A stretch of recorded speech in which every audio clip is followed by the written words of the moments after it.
मैं आप सबका स्वागत करता हूं आज के इस कार्यक्रम में। खास तौर पे इस वक्त ऑनलाइन हज़ारों लोग देख रहे हैं, उन सबका स्वागत करता हूं मैं। ऑनलाइन जो लोग देख रहे हैं, how they will access the book, they can access the book through the link vishrup.com/zvt book।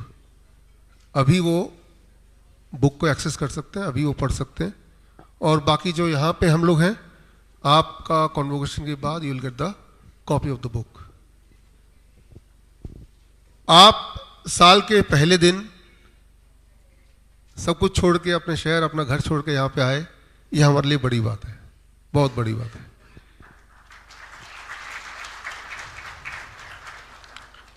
ये इतना बड़ा खूबसूरत कैंपस हमारे चड्ढा साहब ने बनाया और उसके बाद आचार्य मनीष ने उन्हें हिम्स का रूप दिया। और उसके बाद आता है मेरा या आपका रोल, पेशेंट को ठीक करने का। एक सवाल मैं आपसे पूछना चाहता हूं, क्या किसी भी हॉस्पिटल का बहुत बड़ा होना या बहुत सारी बिल्डिंग होना से ऐसा तय हो सकता है कि उसमें इलाज अच्छा होता होगा या नहीं होता होगा? There is no correction. Normally वैसे अगर हम देखें, एक इंसान के दिमाग में ऐसे ही बैठा हो तो इतना बड़ा हॉस्पिटल है तो महंगा भी होगा, इलाज भी अच्छा ही होगा। ये दिमाग में बैठा ही है, चाहे उसका आंसर हम नो बोलें। इस वक्त दो दिमाग है हमारे, एक तो लॉजिकल ब्रेन है, दूसरा है हमारा दिल।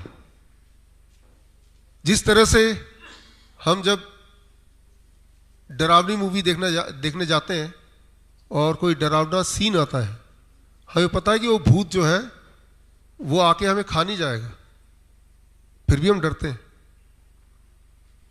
स्केरी हाउस में, मॉल में हम जाते हैं 30 रुपए लेके, टिकट लेके, पता है कि वी आर सेफ, फिर भी हम डरते हैं। कई बार हमारा जो ब्रेन है वो बाईपास करके वो जो हार्ट है जो बोलता है वही मान लेते हैं। तो इस वक्त आप जो कैंपस में हैं, ये एशिया का सबसे बड़ा इंटीग्रेटेड मेडिसिन मतलब जहां पे सारे पद्धति, आयुर्वेद हो, नेचुरोपैथी हो, योगा हो, एलोपैथ हो, even we are trying to include बाकी जो ट्रेडिशनल पद्धति है, वियतनामीज पद्धति को भी हम इंक्लूड कर रहे हैं। बेस्ट ऑफ ऑल, तो आप बोल सकते हैं ये कैंपस है देश का, एशिया का सबसे बड़ा कैंपस। Thank you. फिर भी एक सवाल यही है कि किसी भी हॉस्पिटल का, मैं इसकी बात नहीं कर रहा, इन जनरल बात कर रहा हूं, कि बिल्डिंग के आकार या साइज को देख के अगर हम सोच लें क्या इलाज भी अच्छा होगा, the answer is there is no connection between it. इतिहास ने देखा है, आपने भी एक्सपीरियंस किया है, आप सब भी कई बार ना चाहते हुए भी ऐसी जगह गए हैं जो बहुत बड़ी बिल्डिंग है, लेकिन वहां पे खाली आती वापस आए हैं। तो अच्छे इलाज कैसे, उसका क्या गुण क्या है? पहली बात तो मेडिसिन क्या है। व्हेन आई से द वर्ड मेडिसिन, इसका मतलब क्या है? इसका मतलब अगर आप डिक्शनरी में ढूंढेंगे,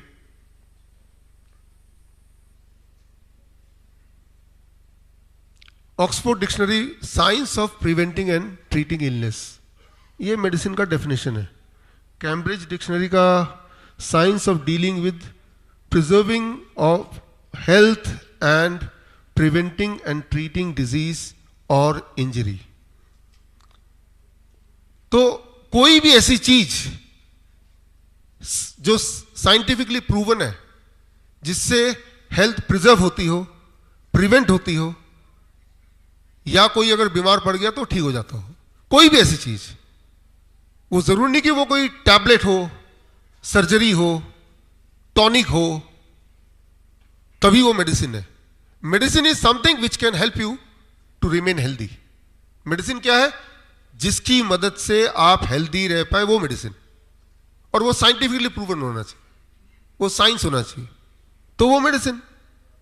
so if that is so, अगर ये डेफिनेशन है मेडिसिन का, तो इस डेफिनेशन के अनुसार अगर हम लेके चलते हैं 2017, 2017 का नोबेल प्राइज विनिंग साइंस, वो तो यही कहता है कि आपके बॉडी में एक क्लॉक है, जो आपने पढ़ा हमारे जीरो वोल्ट ट्रेनिंग में, बॉडी क्लॉक है। वो बॉडी क्लॉक को अगर आप बिगाड़ देंगे तो सारी बीमारियां आने लगेंगी, cancer, heart disease, diabetes, hypertension, body में दर्द, एक्सेट्रा एक्सेट्रा। वही बॉडी क्लॉक को ठीक करने लग जाएंगे, अगर वो ठीक हो जाती है तो बीमारियां अपने आप ठीक होने लगती हैं। सो ये तो है 2017 का नोबेल प्राइज विनिंग साइंस, कि ले दे के आपके हमारे अंदर एक बॉडी क्लॉक है, और वो बॉडी क्लॉक तय करता है उसका ठीक रहना या नहीं ठीक रहना, तय करता है आप बीमार होंगे, बीमार रहेंगे, या आप ठीक हो जाएंगे। यहां तक तो हमने देखा था। अब यहां पे ये जिक्र नहीं है कि वो टैबलेट से ठीक होंगे, टॉनिक से ठीक होंगे, किन चीजों से ठीक होंगे।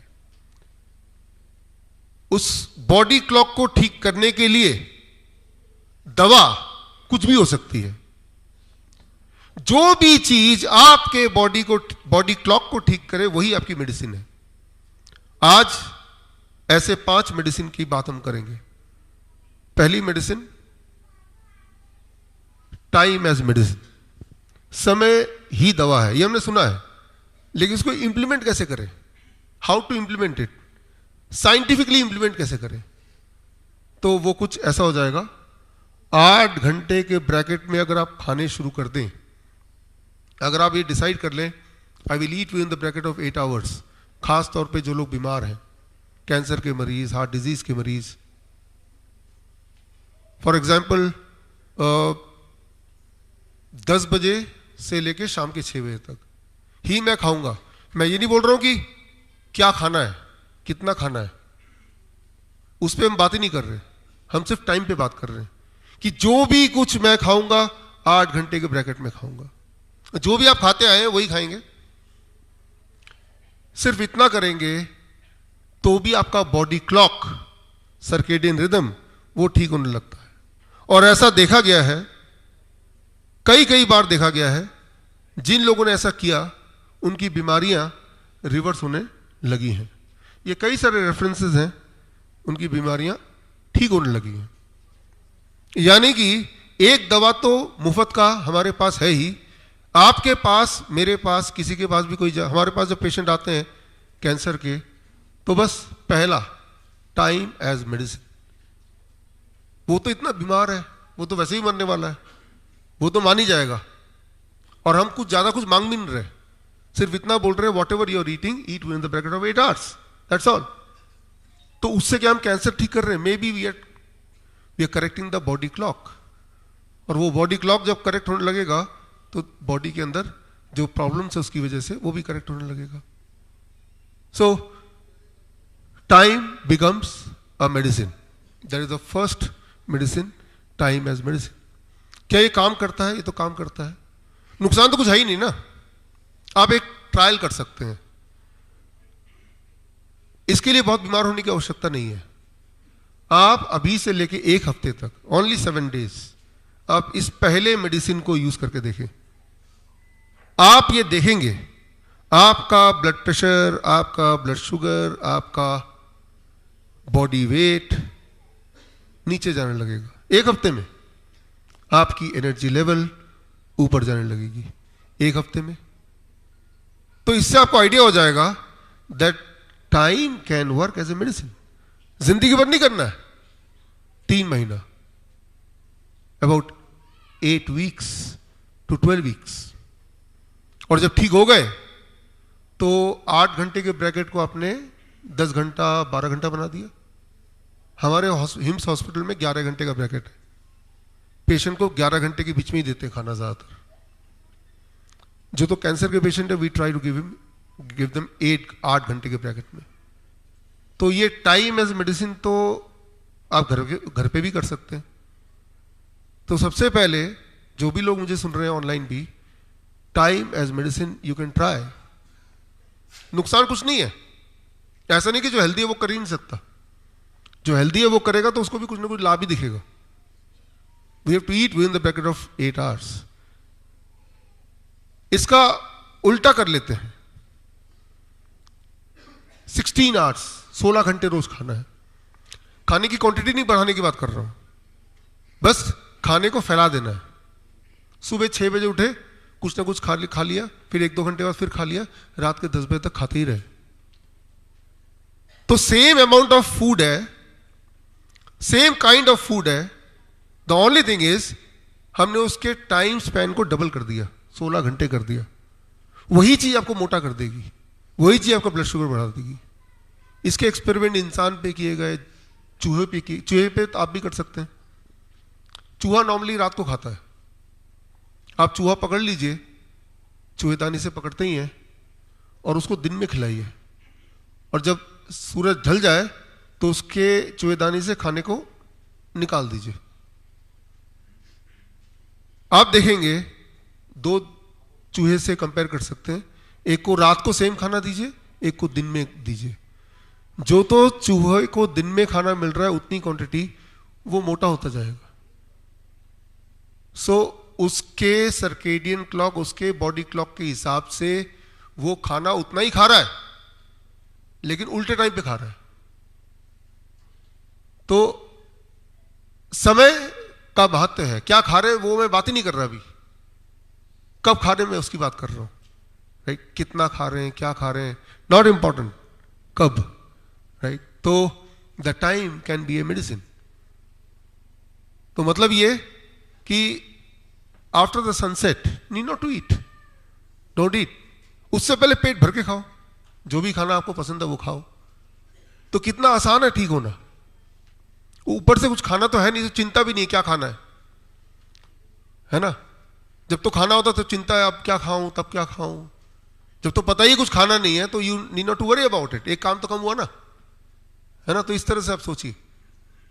तो आपका टाइम एक मेडिसिन की तरह काम कर सकता है। दूसरा, 5 मेडिसिन की बात कर रहे हैं। The second is light as medicine. I am fortunate, अभी एशिया के जो पहले एस्ट्रोनॉट फैम-1 11 सितंबर को भी वो इंडिया आए थे, हमने उन्हें इनवाइट किया था, वो आए थे हमारे प्रोग्राम में। आप में से किसी ने कोई मिले थे? हाँ, कई लोग आप मिले थे, राइट? तो वो ना केवल एशिया के पहले एस्ट्रोनॉट हैं Asia to go on space, बल्कि वियतनाम वॉर में उन्होंने एक बहुत इंपॉर्टेंट रोल प्ले किया, और आज वियतनाम जो भी है वो उनका कंट्रीब्यूशन भी है उसमें। और हमें और आपको खुशी होगी कि फैम-1 0 वोल्ट थेरेपी के ब्रांड एम्बेसडर, गुडविल एम्बेसडर बनने को वो राजी हो गए। वही चिट्ठी अभी साइन मुझे ऑफिशियली मिली। जब फैम-1 स्पेस पे गए, या ऐसे और एस्ट्रोनॉट जब स्पेस पे जाते हैं, तो मैंने इनकी कहानी पढ़ी। स्पेस में जब ये लोग जाते हैं तो सबसे बड़ी चिंता क्या होती है? कहीं मर ना जाए। यही चिंता होती है ना, स्पेस में गए तो कहीं मर ना जाए।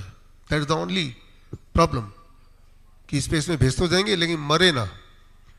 और तब क्यों ये चिंता होती है? ऑक्सीजन तो भेज रहे, क्योंकि सर्केडियन क्लॉक, बॉडी क्लॉक पे 2017 में तो नोबेल प्राइज मिला है, लेकिन बहुत पहले से ही ये पता है कि जैसे ही सर्केडियन रिदम बिगड़ता है, बॉडी क्लॉक बिगड़ता है, बीमारियां तभी चालू हो जाती है। और जैसे ही अर्थ से कनेक्टिविटी उन लोगों की खत्म हो जाएगी, उनका बॉडी क्लॉक जो अर्थ से कनेक्टेड है, वो बॉडी क्लॉक बिल्कुल भी किसी दिशाहीन हो जाएगा एक तरह से, और फिर उनकी सेहत उस ऐसे बॉडी क्लॉक के ऊपर होगी जो दिशाहीन है। इस बात को समझिए, जैसे ही आप किसी भी नए देश में लैंड करते हैं, मोबाइल को ऑन करते हैं, पहले कुछ सेकंड के अंदर वो मोबाइल जैसे ही वहाँ के नेटवर्क में कनेक्ट होता है, वहाँ का नेटवर्क कनेक्ट होते ही वहाँ का जो टाइम जोन है उसको कैच कर लेता है। तो ठीक इसी तरह से आपका बॉडी भी लगातार अर्थ के नेटवर्क से कनेक्टेड है। और जिस तरह से आपके मोबाइल को किसी न किसी नेटवर्क से कनेक्ट होना जरूरी है, otherwise mobile is dead body. Mobile अपने आप में डेड बॉडी, आपको पता है। वो मोबाइल काम ही तब करेगा जब वो किसी न किसी नेटवर्क से कनेक्टेड रहेगा। इसीलिए मोबाइल जब हवाई जहाज में थोड़ा ना काम करता है, तो हमारे लिए तो वो डेड बॉडी है। हम वेट करते हैं जब हवाई जहाज से उतरेंगे और कोई नेटवर्क से कनेक्ट होगा, तब वो स्विच ऑन करेंगे, उस नेटवर्क को पकड़ लेगा, अब काम करेगा। Same is with the human, animal, any living species. We are at any moment of time connected with the earth. और अर्थ लगातार गाइड करता है, हमारी दिल की धड़कन हो, हमारे ब्लड प्रेशर हो, इस वक्त भी हमारा हार्ट बीट है या उसका जो ग्रेविटी से पुल है, ये लगातार कंट्रोल हो रहा है। अब जैसे ही इसको स्विच ऑफ कर देंगे, डिस्कनेक्ट कर देंगे, स्पेस पे ले जाएंगे, तो उसके बाद जो बायोलॉजिकल क्लॉक है वो तो गड़बड़ हो गया। और इंसान में सबसे पहला जो दिक्कत आएगा, कंफ्यूजन होने लगेगा उसको। पहला कंफ्यूजन क्यों होता है? जैसे ही स्पेस में जाता है इंसान, तो अभी दिन होते हैं से 12 घंटे का दिन है, 12 घंटे की रात है, या 8 घंटे का दिन है, 16 घंटे की रात है, इस तरह से होता है। स्पेस में जाते ही 1 घंटे का दिन, 1 घंटे का रात। वो स्पेस इस तरह से मूव करता है कि हर घंटे दिन और हर घंटे रात। तो अभी रात है, सोने लगे, और अभी दिन हो गया, इस तरह से। तो जरा सोचिए, 24 घंटे में अगर आपके पास 12 बार रात हो और 12 बार दिन हो, और अब आपको सोना पड़े, तो क्या करेंगे आप? तो ये पहला चैलेंज है। दैट मीन्स लाइट का एक इंपॉर्टेंट रोल है, एक बहुत ही इंपॉर्टेंट रोल है। मैं हीट की बात नहीं कर रहा अभी, लाइट का एक इंपॉर्टेंट रोल है आपके बॉडी के क्लॉक के कंट्रोल करने के लिए। सो लाइट के ऊपर बहुत सारे स्पेसशिप से जुड़े हुए रिसर्च किए गए हैं, खास तौर पे कैसे लाइट हमारे बॉडी क्लॉक को कंट्रोल करते हैं, how the light controls our body clock. सबसे आसान, इस वक्त हम इस कमरे में बैठे हैं, तो यहाँ का अगर हम देखें, वो देना मीटर की लाइट कितनी है, यहां का लाइट जितनी भी है, अगर यहां से बाहर जाएंगे उसके मुकाबले क्या यहां का लाइट सिमिलर है? बहुत ही कम है। ये लक्स मीटर से अगर मैं देखना चाहूं एग्जैक्टली अभी कितना लाइट है यहां पे, हमारे इधर की इल्यूमिनेशन कितनी है,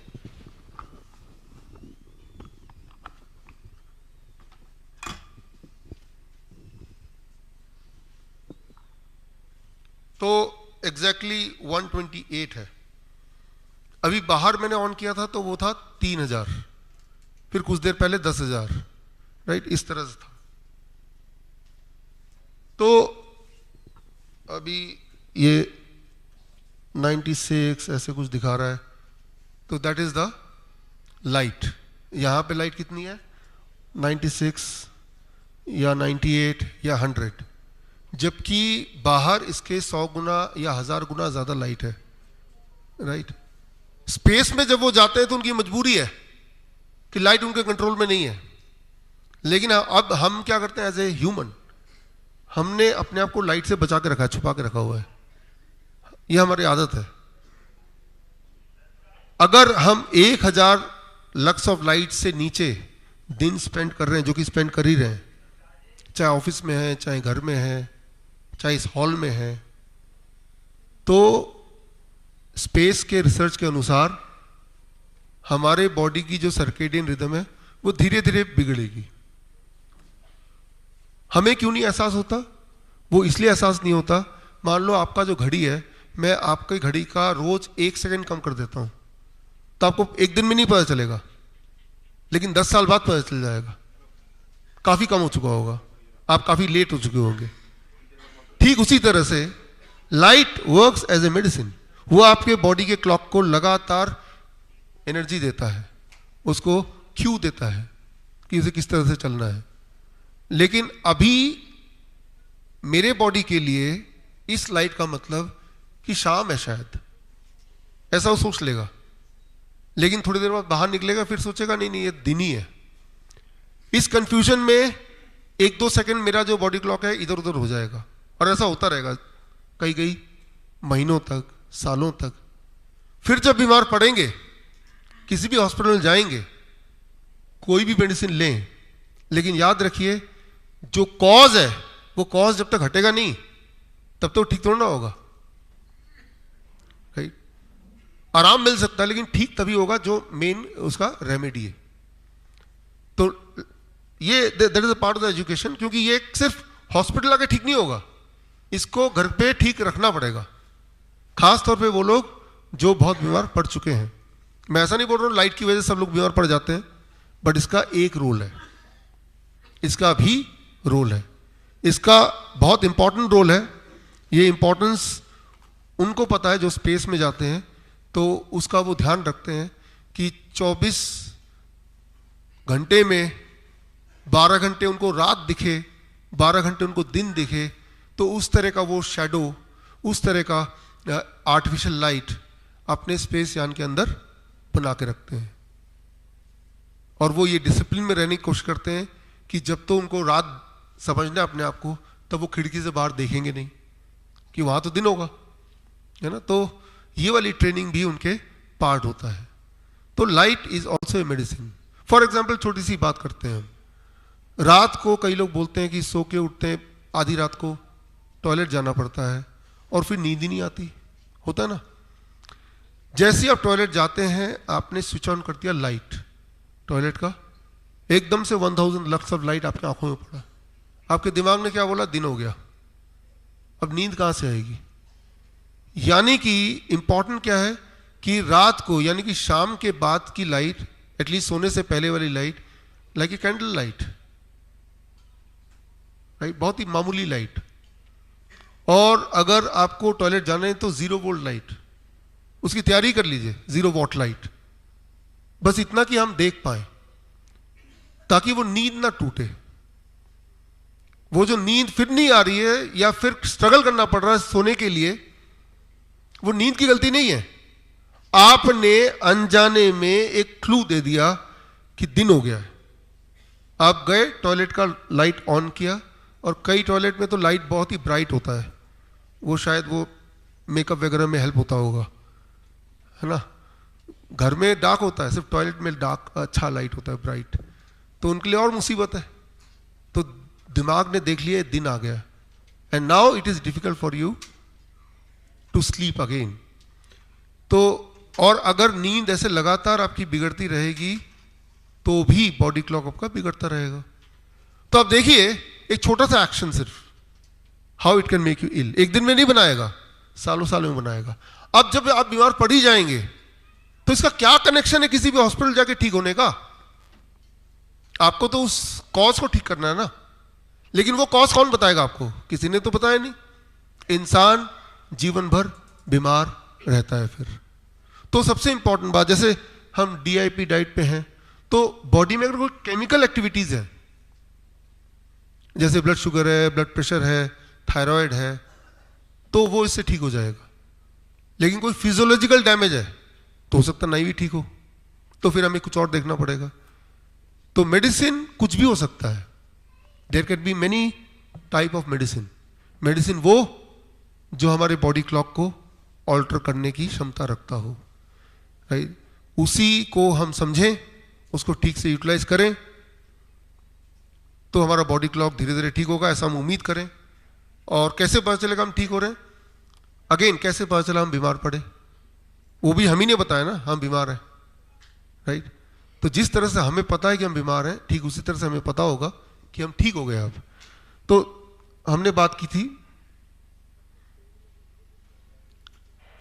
लाइट एज मेडिसिन। अब तीसरी बात करते हैं जो आज का एक मुख्य टॉपिक भी है, अर्थ एज मेडिसिन। आपने 0 वोल्ट की ट्रेनिंग ली, आपने ये जाना कि सो ऑब्वियस मेडिसिन जो इतना बिखरा पड़ा हुआ है, लेकिन हमारा ध्यान ही नहीं गया कभी, और वो कितना पावरफुल हो सकता है, वो कितना पावरफुल हो सकता है, ये इस बात से अंदाजा लगा सकते हैं कि एक इंसान जिसको बोल दिया गया था गैंग्रीन से आपके पैर काटने पड़ेंगे, उनका वीडियो मैं दिखाता हूं आपको। जय जिंद्र, मैं ललित जैन, पुत्र श्री कानराजी गांधी मुता साहिला कोयम्बटूर। हाल ही के दिनों में मैं लंबी बीमारी जिसे एलोपैथी विज्ञान में अंग काट के अपाहिज बना दिया जाता है, उसके खिलाफ जंग लड़ी और विजय प्राप्त की, जिसे डायबिटिक गैंग्रीन कहा जाता है, जो मेरे लेफ्ट साइड के पैर के निचले हिस्से में हो गया था। मैंने घरेलू इलाज भी किया, दवा भी खाई, लेकिन घाव नहीं भरा। लास्ट में डॉक्टर ने मेरे को अंग काटने की सलाह दी। अभी मेरे पास दो रास्ते थे, या तो मैं डॉक्टर की सलाह मान के अंग को कटवाता या फिर दूसरे रास्ते पे चलता। पहले रास्ते पे अगर मैं अंग कटवाता तो जो अंग कटता, बाकी जो बचता उसका सारा क्रेडिट ये एलोपैथी विज्ञान, जिसे मैं मेरे मामले में और अधिकतर मामलों में स्टूपिड, दिवालिया, डर का व्यापार करने वाला और पैसे की उगाही करने वाला साइंस सारा क्रेडिट ले लेता, और जो हिस्सा कटता उसकी सारी जिम्मेवारी डायबिटिक पे डाली जाती, और डायबिटिक जिसके लिए मेरे को जिम्मेवार ठहराया जाता, क्योंकि अकॉर्डिंग टू डॉक्टर मैं 2016 से डायबिटिक हूँ और मैं डायबिटिक के लिए कोई भी मेडिकेशन नहीं ले रहा हूँ। लेकिन मेरे मेडिकेशन नहीं लेने की वजह से इस पे कोई फ़र्क नहीं पड़ता, क्योंकि मेडिकेशन मेरे ब्लड के नंबर को सही रखती, लेकिन जो मेरे पैर में सिग्नलिंग सिस्टम स्विच ऑफ हो गया था उसको कभी ठीक नहीं कर सकती। अगर मेरा पैर करता तो भी ये सिग्नलिंग सिस्टम स्विच ऑफ होने की वजह से करता। उल्टे डायबिटीज की गोलियां मेरे सिग्नलिंग सिस्टम को स्विच ऑफ करती और मेरी ह्यूमिनिटी पावर को ख़राब भी करती। और मैंने दूसरे रास्ते सुना जिसका आशीर्वाद मुझे पिताजी से प्राप्त था, और उस पे चलने का आत्मविश्वास मेरे पिताजी से मुझे विरासत में मिला। और मेरे गुरु जिन्हें मैं सदी का महानायक, सदी का युग पुरुष और मेडिकल माफिया के खिलाफ आज के क्रांतिकारी भगत सिंह, जिनका नाम है डॉक्टर विश्वरूप रॉय चौधरी, मैं उनका बहुत बड़ा फ़ैन हूँ और 2017 से उनको फॉलो करता हूँ। उनका डाइट प्लान और थेरेपी मेरे इस जंग में लड़ने के अस्त्र शस्त्र थे, और सभी मैंने इन अस्त्र शस्त्रों का इस्तेमाल किया, लेकिन सारे अस्त्र शस्त्र मेरे धराशायी हुए। फिर भी मैंने हथियार नहीं डाले। मेरे को तलाश ब्रह्मास्त्र की, और वो भी मेरे गुरु ने मुझे ब्रह्मास्त्र दिया। उसके इस्तेमाल करते थे 7 दिन में मेरा घाव, जिसे डॉक्टर ने काटने की सलाह दी, बिल्कुल ही ठीक हो गया, जो मेरे लिए अविश्वसनीय था, कल्पना से परे था, लेकिन बिल्कुल ठीक हो गया। और आपको जान के खुशी होगी कि वो इंसान जिनकी बात चल रही थी कि पैर काटा जाए, कब काटा जाए, ना केवल वो 0 वोल्ट थेरेपी से ठीक हो गए, बल्कि वहाँ से आप सबसे मिलने यहाँ भी अपने दोनों पैरों में आ गए।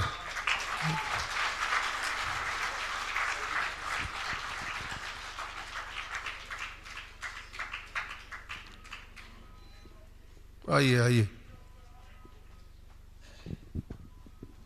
वेलकम। अरे थैंक यू। सो अभी आपने इनको देखा स्क्रीन पे, अभी आप साक्षात इनसे मिल रहे हैं। तो इन्होंने डाइट पे तो ये ऑलरेडी थे, 2017 से थे। डाइट पे हूँ। हाँ, मेरे को 2016 में एलोपैथी डॉक्टर ने डायबिटिक करार कर दिया था, लेकिन मैंने कोई मेडिसिन नहीं, आपकी डाइट से मैं एकदम ठीक हूँ। 2017 से आपकी डीआईपी डाइट पे हूँ। दिस मीन्स ब्लड शुगर तो नॉर्मल था, बट गैंग्रीन हो गया।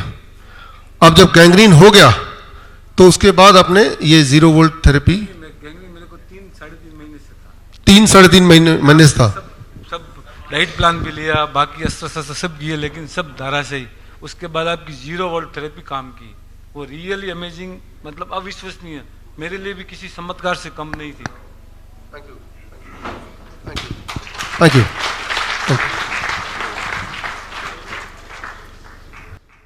तो अब देखिए, बड़े से बड़े हॉस्पिटल चाहिए अगर पैर को काटना हो, लेकिन पैर को बचाना हो तो हॉस्पिटल की कहाँ जरूरत है? फिर तो मदर अर्थ की जरूरत है, वो तो आपके पास है ही।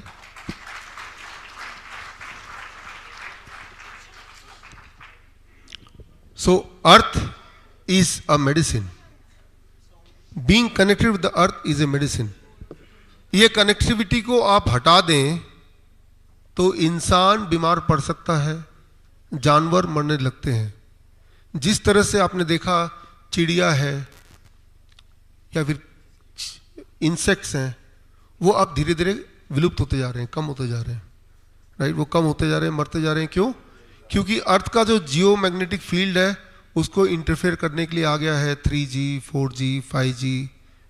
और ये देखा गया है, जैसा आपको ऑलरेडी पता ही है, कि माइग्रेटरी बर्ड्स जब उड़ते हैं एक दिशा से दूसरी दिशा, उनको कौन बताता है रास्ता? गूगल मैप की तरह मदर अर्थ से वो कनेक्टेड हैं और वो जियो मैग्नेटिक फील्ड को समझते हैं और अकॉर्डिंगली वो अपने रास्ता पहचानते हैं और सही जगह पहुंच जाते हैं। लेकिन जब से 3G, 4G, 5G आया है, वो उसके रास्ते को भटकाया जाता है।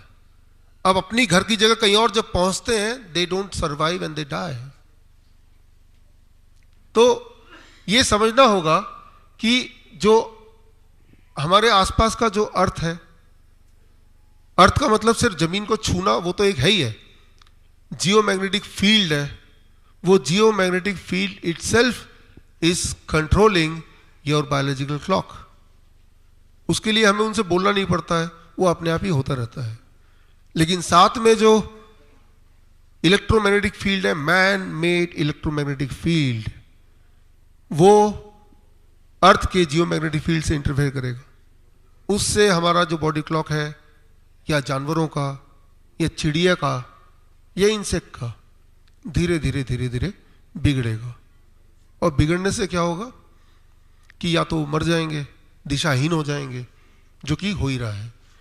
तो इस पे बहुत सारे रिसर्च पेपर आए हैं, जैसे ये रिसर्च पेपर है कि चिड़िया जैसे ही वो इंटरफेयर होता है जियो मैग्नेटिक फील्ड का मैन मेड इलेक्ट्रोमैग्नेटिक फील्ड के साथ, तो रास्ता भूल जाती हैं, and that is how they started dying. तो बोलने का मतलब ये है कि ऑलरेडी वो चीज़ें, मेडिसिन जिससे बोलते हैं रियल मायने में, जिससे इंसान ठीक रह सकता है या ठीक रहता है, ऑलरेडी अवेलेबल है। लेकिन उसको अगर हम दूषित करने लगे, that is how we are going to get ill. तो रियल मायने में ठीक होने के लिए जो मेडिसिन है, उसके लिए कहीं से कुछ नया बनाने की जरूरत नहीं है। वो नेचर ने किसी न किसी रूप में दिया हुआ है, लेकिन हमारे दिमाग में बैठा है कि जब तक वो टैबलेट के फॉर्म में ना हो, टॉनिक के फॉर्म में ना हो, सर्जरी के फॉर्म में ना हो, तो वो मेडिसिन नहीं है। जबकि मेडिसिन तो वो है जिससे हम ठीक होते हों। जैसे इनके केस में, ललित के केस में, मेडिसिन क्या था? मेडिसिन ये था कि उन्होंने सिर्फ क्या किया, मान लो अगर मुझे करना हो, अगर मैं ललित की जगह हूं, मेरे कितने पैसे खर्च होंगे? बस एक तार, इस तार को लंबा कर लूं, 20 रुपए मीटर तार है, 5-6 मीटर तार ले लिया, 10 ले लिया, 15 ले लिया, और इस तार का एक छोर, और जहां पे इनको गैंग्रीन था या जहां पे किसी को चोट है, उसके ठीक नजदीक लगा दिया, और दूसरा छोर ले जाके मिट्टी पे गाड़ दिया। इतना ही तो करना है। या तो सीधे जाके मिट्टी में बैठ जाओ, लेकिन आप बिल्डिंग में रहते हैं, ऐसी कोई मिट्टी है नहीं, और कितनी देर बैठे हैं, करना भी 8-10 घंटे रोज, तो बस इतना। अब इसमें खर्चा कितना हो सकता है? 100 रुपए, 200 रुपए, 500 रुपए, एक ही बार, जिंदगी भर के लिए, राइट? तो ये तार, तो ये क्या है, हमने अर्थ से कनेक्ट कर दिया। इसको आप सोने का बना दें तो और महंगा हो जाएगा, इसके आगे हीरे जड़ दें तो और महंगा हो जाएगा। लेकिन तब भी काम तो सेम ही करेगा ना। तो हमें ये समझना पड़ेगा व्हेन वी से मेडिसिन, तो हमारे दिमाग में जो डेफिनेशन है मेडिसिन की, उसको थोड़ा सा हमें ध्यान देना पड़ेगा। मेडिसिन मतलब कोई भी चीज़ जो हमें ठीक करता हो, उसका कोई कनेक्शन नहीं है कि वो कितना महंगा होगा, वो कहाँ पे मिलेगा, वो हर एक को मिलेगा कि नहीं। जो भी चीज़ किसी को भी ठीक करती हो वो सस्ता ही होगी, मुफ्त ही होगी। अगर उसका कोई दाम है, बहुत महंगा है, समझ लीजिए वो दवा नहीं है, दवा जैसे बेचा जा रहा है। It can not be a medicine. Medicine तो वो है जो फ्री में है, जो कुदरत ने बनाया है। उसके अलावा इंसान मेडिसिन नहीं बना सकता कभी भी। इंसान ने आज तक एक भी चीज ऐसी नहीं बनाई जिससे हमारा बॉडी का कोई भी इलाज हो। हाँ, ये रोल है। फॉर एग्जाम्पल, किसी की हड्डी टूट गई, इंसान ये कर सकता है कि हड्डी को सही जगह पे प्लेस कर देगा, लेकिन उसके बाद दोनों हड्डी जुड़ेंगे कैसे? क्या इसके लिए कोई उनके पास कोई ऐसा टॉनिक है, कोई ऐसा लेप है जिससे जुड़ना तेजी से हो जाता हो? नहीं। जुड़ने वाला काम वो सिर्फ आपकी बॉडी करती है, वो इंसान नहीं करता। इंसान की कोई दवा नहीं करती। हाँ, इंसान का ये रोल है कि सही जगह पे हड्डी को प्लेस करना, ये भी बड़ी बात है। तो मेडिसिन तो इंसान ने बनाया नहीं कोई ऐसा जो रियल मायने में किसी को काम आए। अब हम पहुंचते हैं the fourth kind of medicine, togetherness as medicine. एक साथ रहना भी एक दवा है। ये बात सबसे ज्यादा वो लोग करते हैं जिनको आइसोलेशन का मतलब पता है।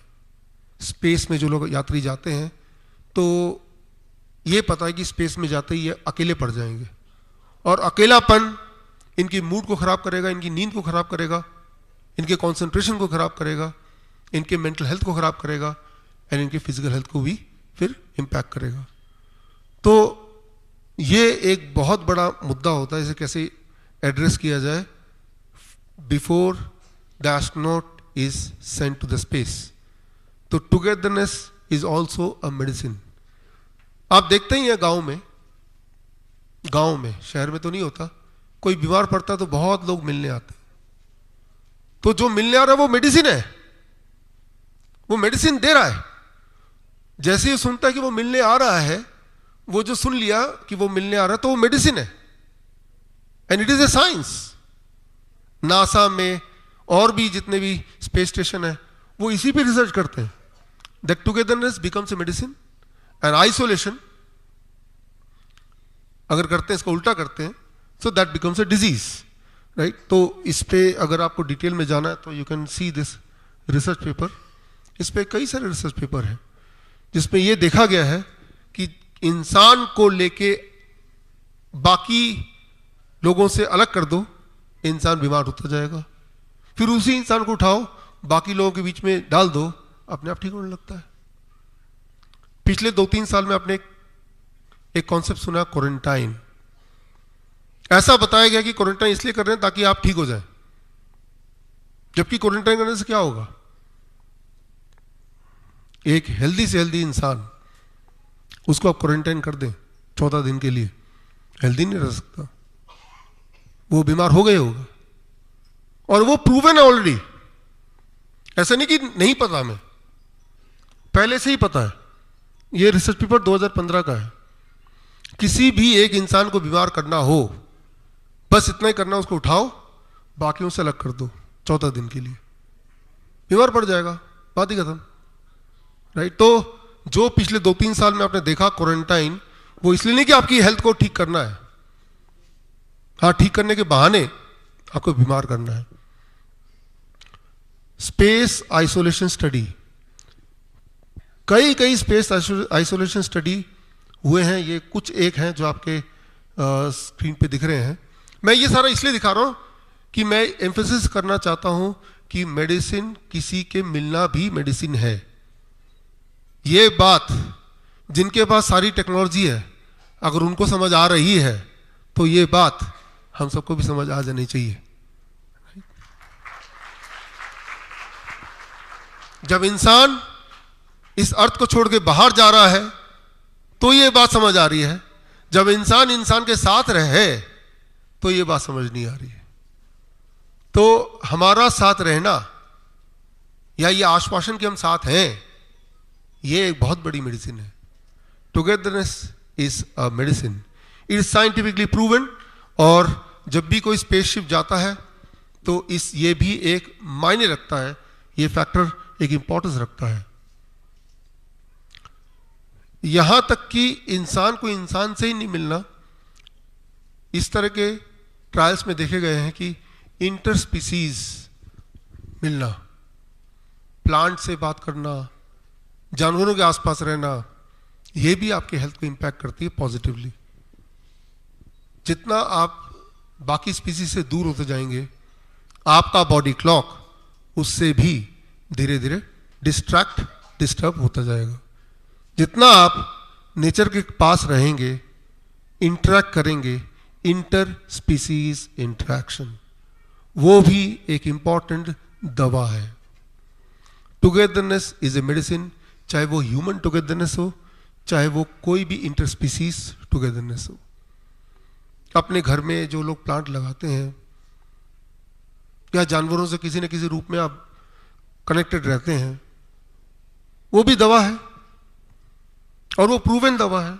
ये सामने आपके रिसर्च पेपर दिख ही रहा है।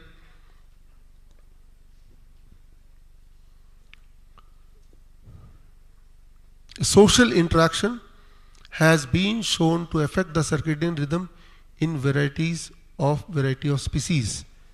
इंसान की बात ही नहीं कर रहे हैं, अलग अलग एनिमल्स में भी ये देखा गया है। जब सोशली इंटरेक्ट करता है एनिमल या इंसान, तो उसकी हेल्थ अपने आप ठीक होने लगती है। जब उसको आइसोलेशन में रख दिया जाता है तो अपने आप उसकी हेल्थ बिगड़ने लगती है। तो देखिए, अभी तक हमने 4 मेडिसिन की बात की और इनका बहुत बहुत अहम रोल है हमारे हेल्थ को मेंटेन करने में। आप बताइए, इस दुनिया में कौन सा ऐसा हॉस्पिटल है जहां पे ये चारों मेडिसिन दी जाती हो? वो मेडिसिन आप या तो वो आपका घर है या ये हिम्स है, राइट? तो थैंक यू।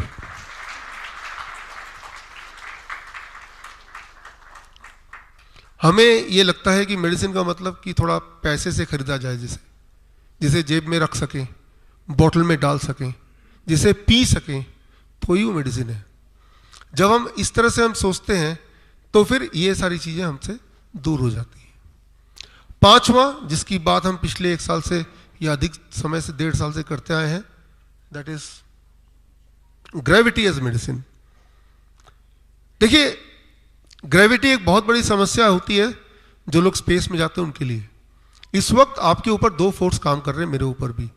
एक तो मेरा हार्ट काम कर रहा है, ब्लड को ऊपर खींच रहा है, और ग्रेविटी काम कर रहा है, ब्लड को नीचे खींच रहा है। बैलेंस बना हुआ है।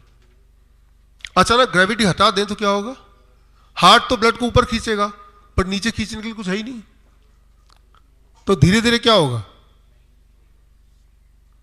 आपका ब्लड ऊपर आने लगेगा, आपका ब्लड ऊपर इकट्ठा हो जाएगा, और जब ऊपर इकट्ठा होने लगेगा तब क्या होगा? You will die. Zero gravity.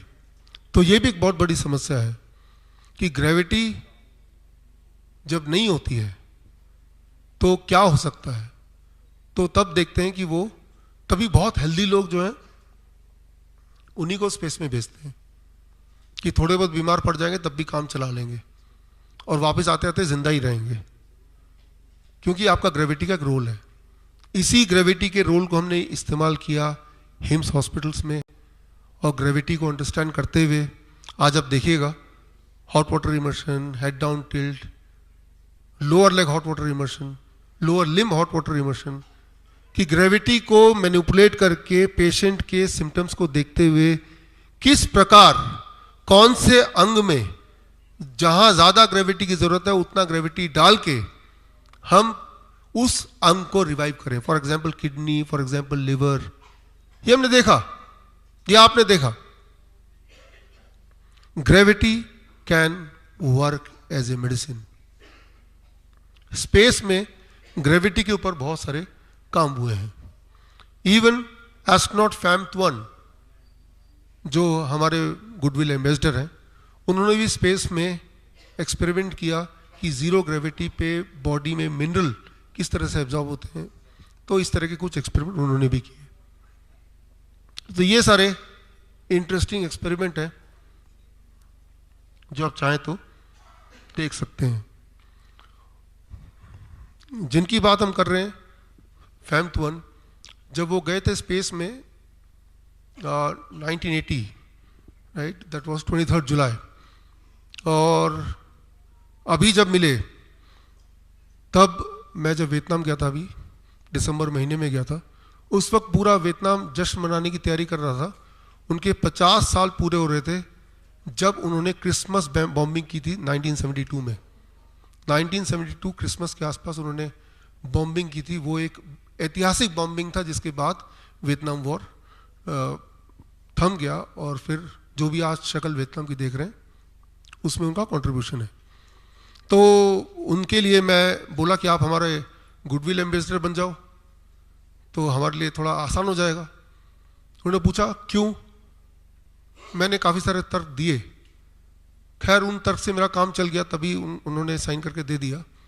और अगर काम नहीं चलता तो एक तर्क अभी भी था मेरे पास कि वो उसी दिन फ्लाइट स्पेस पे गए थे जिस दिन 23 जुलाई, मेरा जन्मदिन भी 23 जुलाई है, ईयर सेम नहीं है, राइट। वो 23 जुलाई 1980 और मेरा इस साल 50 साल हो जाएगा, अब लगा लीजिए, राइट। फिलहाल उनका जो स्पेस सफ़र है उसका छोटा सा वीडियो मैं आपको दिखाता हूँ। वो वीडियो दिखाना इसलिए ज़रूरी है क्योंकि आज हम स्पेस की बहुत सारी बात कर रहे हैं, तो हमारा दिमाग क्या करता है, एंकर करता है, जिससे हमारा दिमाग सारी चीज़ों को याद रखता है। तो मैं ऐसा मानता हूँ कि ये वीडियो आपको एंकर करेगा, और आज जितनी सारी बातें अभी तक सीखी है वो आपके याद रहने में ज़्यादा आसानी होगी। और ये एक बहुत प्राउड का विषय है कि हम एक ऐसे कोर्स के साथ जुड़े हैं जिसमें इतने बड़े लेजेंड का हाथ है। फिलहाल देखिए ये video. On July 23, 1980, Fab-1 alongside with Soviet astronaut Gorbatko was flown into space on the Intercosmos from Baikonur spaceport. During his 8 days in space, Fab-1 made 142 orbits around the Earth, and during his 20th round, the Vietnamese astronaut became overwhelmed with emotion as he saw his own country from space. I was really nervous when I saw Vietnam from space. I'm honored to be the first Vietnamese person in space. During his time in space, Fab-1 conducted dozens of valuable scientific experiments such as Hat-Long-1, Hat-Long-2 and an ARC experiment. In addition, he also experimented on the dissolution of several minerals in a zero-gravity environment. A zero-gravity environment can be used to produce complex materials and broth. The fact that a Vietnamese went to a space station raises Vietnam's status on the international level. That is the spaceship that took Gorbatko and Fab-1 to the Salyut 6 space station. The ship was designed so that the pressure was only applied to the chest and the backs of the astronauts during the launching and returning to Earth. खैर ये है फैम्थ-1 जो आपके हमारे course के goodwill ambassador हैं। और आगे चलते हैं। जो भी हमने बताया ये तो सिर्फ 5 मेडिसिन के बारे में बताया। पहला मेडिसिन याद है आपको अभी भी? Time as medicine, light as medicine, earth as medicine, togetherness as medicine. हाँ, लेकिन ये 5 ही नहीं है, ऐसे बहुत सारे और भी हैं, और जिसके लिए आगे डॉक्टर नमिता को अभी मैं स्टेज पे बुलाऊंगा तो वो आपको बताएंगी कि किस तरह से और भी बहुत सारे फैक्टर्स जो हमारे बॉडी के बायोलॉजी को कंट्रोल करते हैं, जिनको बदल के हम इंसान को ठीक कर सकते हैं, या उनकी ऐसी बीमारियां जिनको बोल दिया गया है कि ये ठीक ही नहीं हो सकता, वो ठीक हो सकता है। तो खैर हमारे हॉस्पिटल्स में जो पेशेंट्स आते हैं वो ज़्यादातर ऐसे आते हैं जो ऑलरेडी एंड स्टेज पे हैं, ज़्यादातर किडनी के। लेकिन इसका मतलब ये नहीं कि जो एंड स्टेज में नहीं है वो वेट करें कि पहले एंड स्टेज तक पहुँचें। मैं तो ये बोलता हूँ कि हॉस्पिटल ना हो के एक ट्रेनिंग सेंटर होना चाहिए, इसीलिए हमारा हॉस्पिटल का नाम भी ऐसे ही है, hospital and institute of integrated medical sciences, right. So institute भी है इंटीग्रेटेड मेडिकल साइंसेस, यानी कि आप यहाँ पे ट्रेनिंग भी लेंगे और आप यहाँ पे आके अपना इलाज भी करेंगे, यानी कि जो भी इलाज करने आते हैं उनको हम ट्रेन भी करते हैं। ख़ास तौर पे ऐसे लोग जो बहुत बीमार नहीं है, उनको 7 दिन 10 दिन 20 दिन रहने की ज़रूरत नहीं है। हम बोलते हैं be with me only for 72 hours. 72 hours का खास कार्यक्रम हमने शुरू किया हिम्स प्रीमियर हॉस्पिटल में। एक बार आप हाथ रेस कर दो, या अभी देख नहीं पाए कोई लोग आपको, खड़े हो गए। या सो डॉक्टर विदिका जी हैं जो हिम्स प्रीमियर के ओनर हैं, वहाँ पे हमने शुरू किया कि 3 दिन का कैंप, ओनली 3 डेज। और ऐसे पेशेंट जो डायबिटीज़ के पेशेंट हैं, हार्ट के पेशेंट हैं, बीपी के पेशेंट हैं, जिनको नींद नहीं आती खास तौर पे, जिनको बॉडी में पूरे दिन दर्द रहता है, फाइब्रोमाइल्जिया के पेशेंट, पार्किंसन के patients, stay with us for 3 days. उन 3 दिन में हमने सिर्फ एक ही काम किया, उनके बॉडी क्लॉक को ठीक करने की कोशिश की। वो कैसे? वही सारे फैक्टर्स जो मैंने आपको बताए, ये उनमें से कुछ है। तो 3 दिन तो हमारे कंट्रोल में है वो पूरे। और ये देखा गया कि जैसे जैसे जैसे दिन बीतता गया, उनकी ब्लड शुगर की दवाई, ब्लड प्रेशर की दवाई, उनकी इंसुलिन, इनको टेपर करने की टीम अलग से थी, तो वो टेपर करना ज़रूरी हो गया, छुड़वाना ज़रूरी हो गया। पेन किलर की ज़रूरत ख़त्म होने लगी। तो just by changing certain rules of the life, जब आप हमारे कंट्रोल में रहते हैं तो हमारे लिए आसान रहता है सारा इन्वायरमेंट चेंज करना। यही सारी चीज़ अगर आप घर पे करना चाहेंगे, हो सकता है घर में ही कई सारे लोगों का ऑपोजिशन मिले। तो खैर हिम्स एनसीआर मेरठ जहाँ हम बैठे हैं, यहाँ पे भी हम 21 से लेके 23 जनवरी 3 दिन ऐसा ही एक कैंप होगा। और इस कैंप में मकसद ही ये है कि किस तरह से हम छोटे छोटे बदलाव करें, और ताकि जो दवाइयों पे आपकी निर्भरता है सालों साल से, वो इस तरह ख़त्म करें कि बॉडी वो दवाई बनाने लगे।